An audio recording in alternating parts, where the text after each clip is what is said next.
How you doing, Rhythm Readers? This is Ryan Jenkinson from Reverend and the Makers, here to show you around the kit that I'm currently using on our album tour. We're here at Sheffield Academy. It's a sold-out show tonight, so this is what the venue looks like. We'll get about 2,000 nutters in here, jumping around and going mental.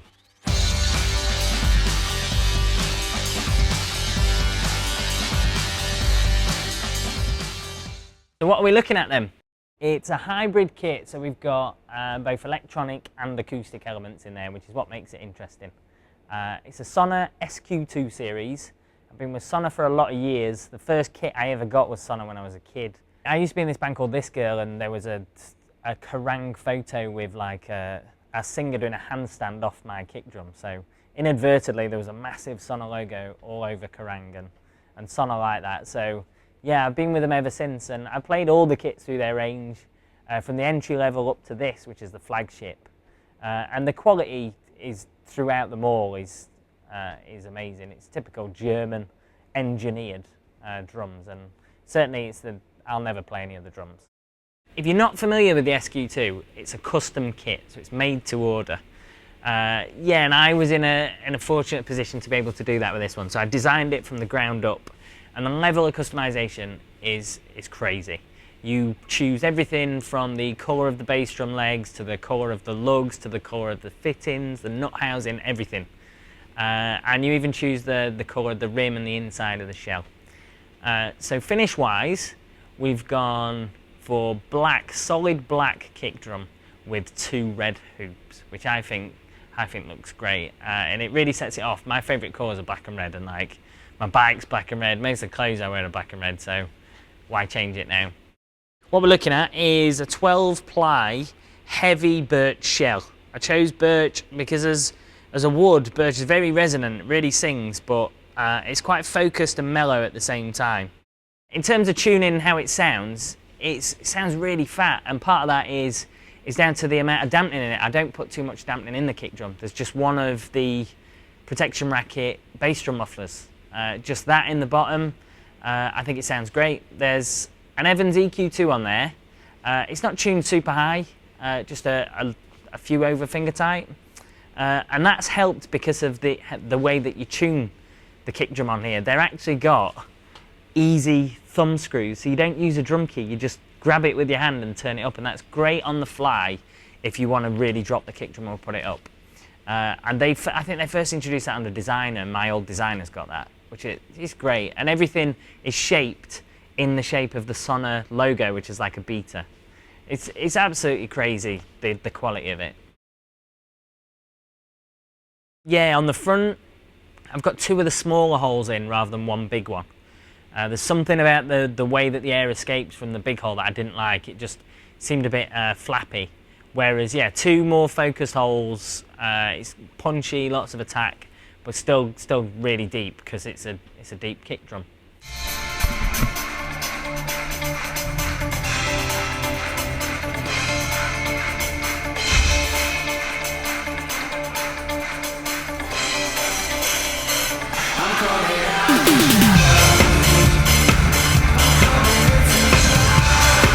Let's move on to the Rack Tom. That's a 10x8. It's a short stack so that I can get it in. So 10x8, it's not exactly short stack, but it means I can get it in and make it a bit more comfy. So it's quite close to me.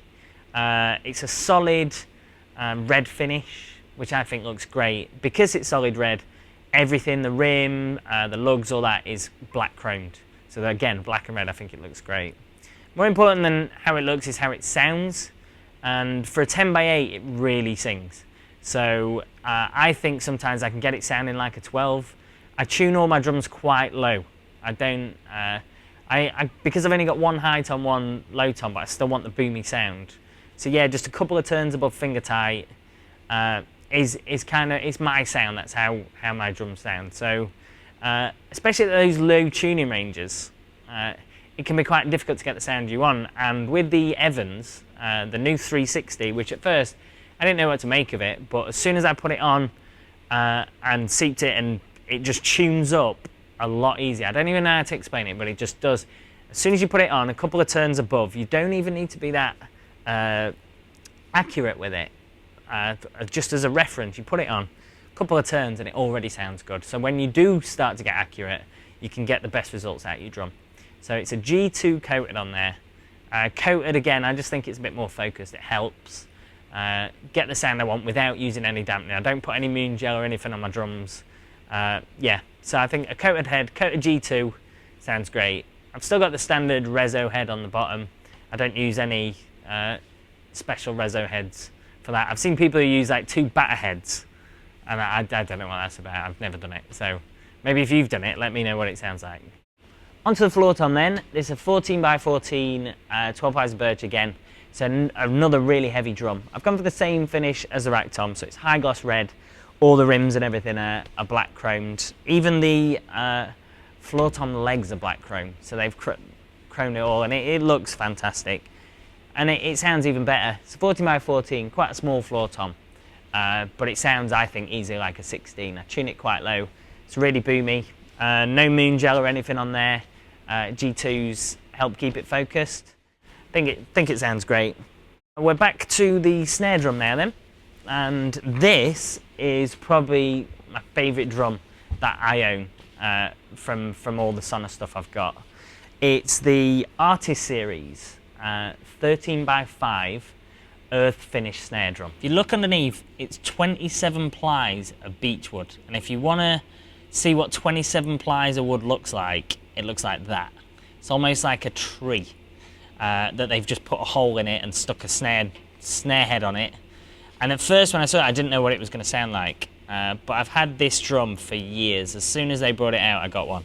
I absolutely love it, and it's been through every single band I've been in, because it's such a versatile drum. You wouldn't think it, but it really is. It can go high, low, whatever. It's all gold-plated hardware. Even the snare throw mechanism, which is gold-plated, you've got to see this to believe it. It's German engineering at its best. It's such a heavy, heavy-duty thing, and as you put it on and put it off, you know it's not going anywhere. Some snare throws lose tension, and this one, there's no danger of that happening. So it's really impressive as a drum. With a head, I've got an Evans 360 HD dry on there, because it needs chilling out a little bit because it's such a loud snare. I've got a Danny Carey 14x9, and that's made out of bronze, I think, or brass. But this gives that a run for its money in terms of volume. It's absolutely crazy. So a HD dry on there, no dampening, just HD dry, which has got these little holes in. Chills it out a little bit, and it stops me getting dirty looks off the singer when I whack it in his ear and he can't hear anything. Yeah, that's all the acoustic drums done, I think. So we can move on to the cymbals.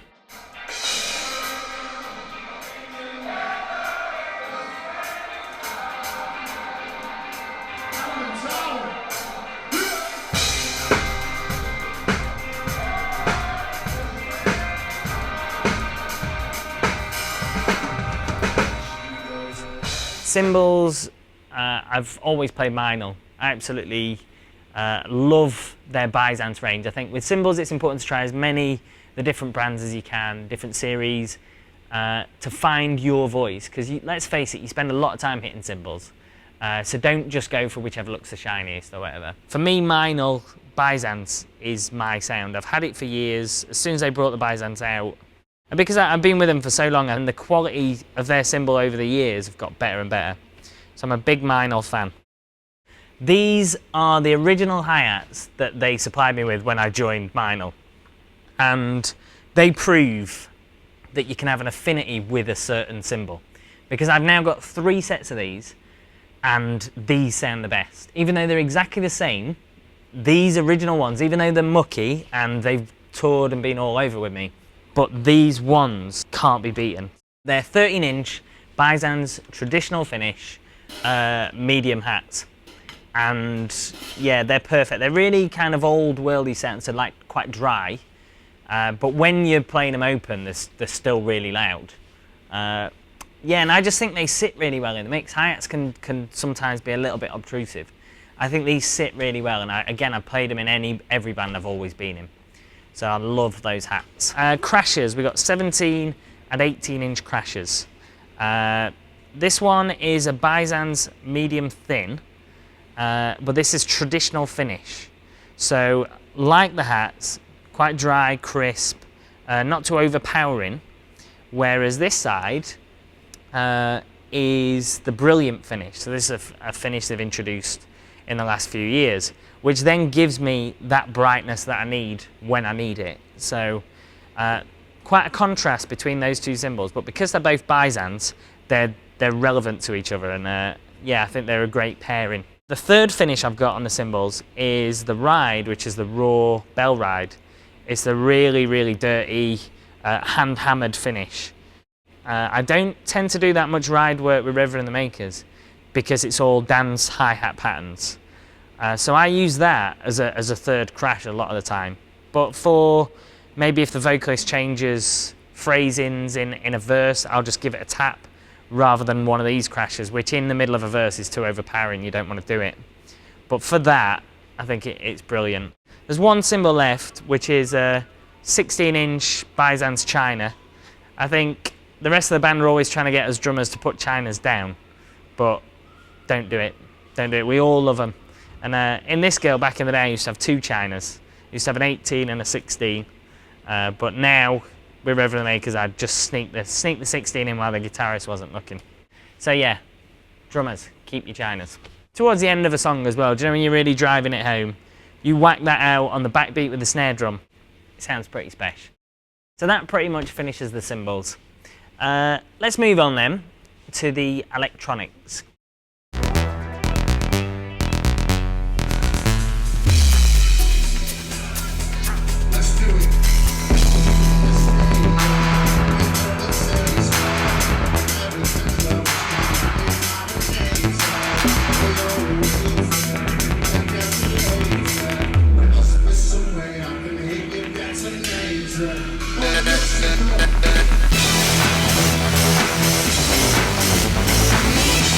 Everything you hear out front is coming from a single source, right? So any electronics that you hear, any sounds that aren't acoustic drums are coming from my sampling pad, which is the Roland spd-sx.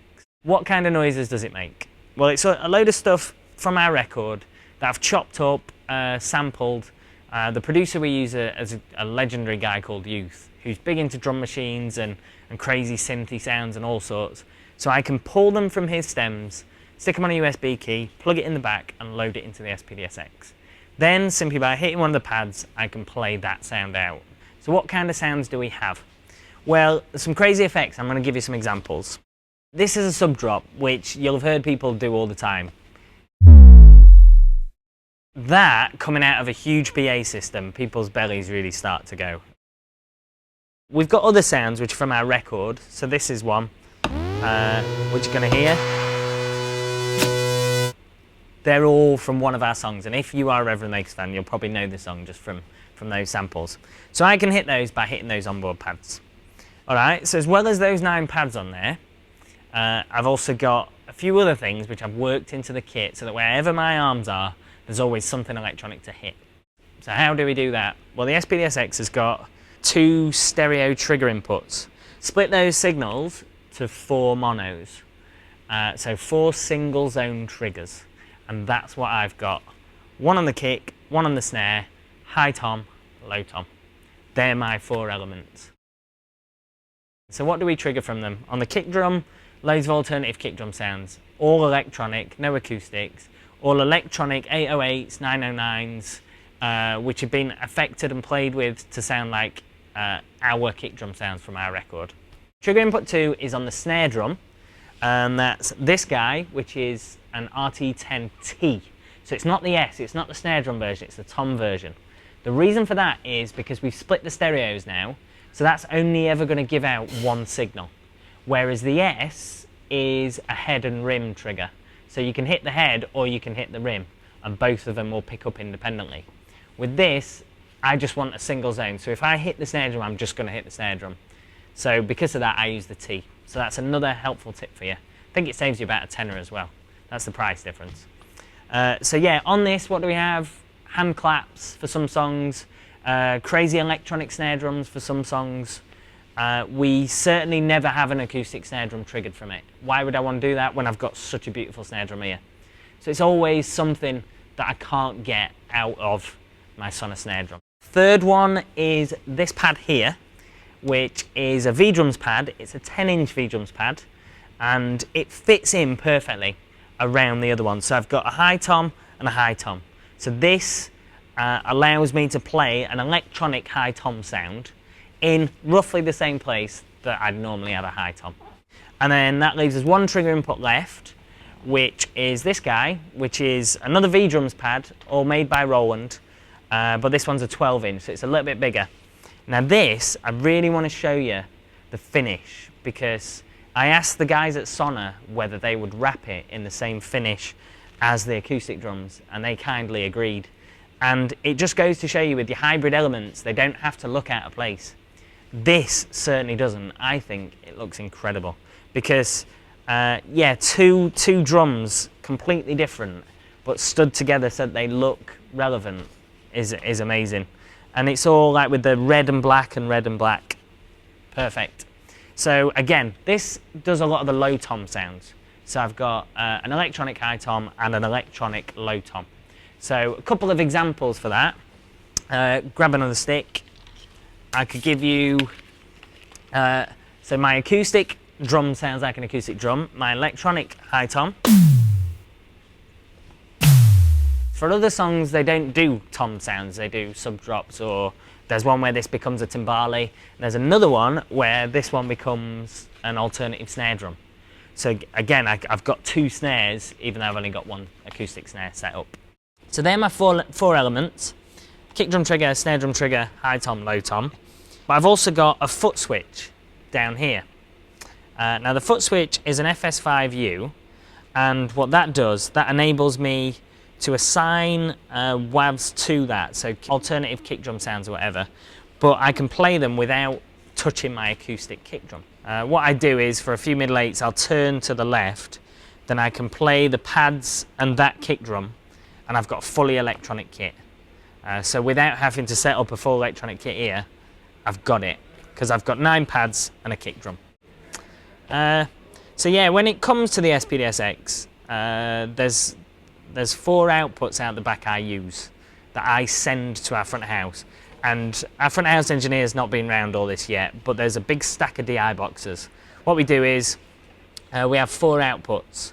One of them for the kick drum trigger, one of them for the snare drum trigger, one of them for the high pad work, so claves, all that stuff, then another one for all the low end subby stuff. It's just so that he can EQ them separately, because if everything was coming down one channel, he'd really struggle. So yeah, that's how we work the outputs. And then our monitor engineer's got them, so he sends them me in varying levels as well. What else do we use? In terms of sticks, I got these guys. They're Vic Firth. I've always been with Vic Firth. They've supported me since day one, and I'm thankful for that, because in this girl, I used to break so many sticks. In Reverend the Makers, I don't really break that many now, but back in the early days, there was just wood everywhere. And they support me through that, so I'd like to thank them. These are just X5As. They're a little bit longer than a 5A, but they've been kind enough to stick my name and logo on. But it's not a signature stick. I'm not that famous. It's just an X5A with my name on. What else have we got? All the hardware. Hardware's all Sonor. 600 series. It's really serious stuff. In terms of the kick drum pedal, that's the Sonor Giant Step.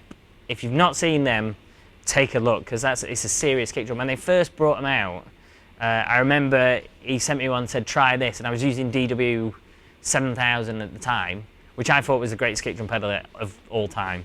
Yeah, try the Giant Step, and it just feels like an extension of your foot. It's that reactive.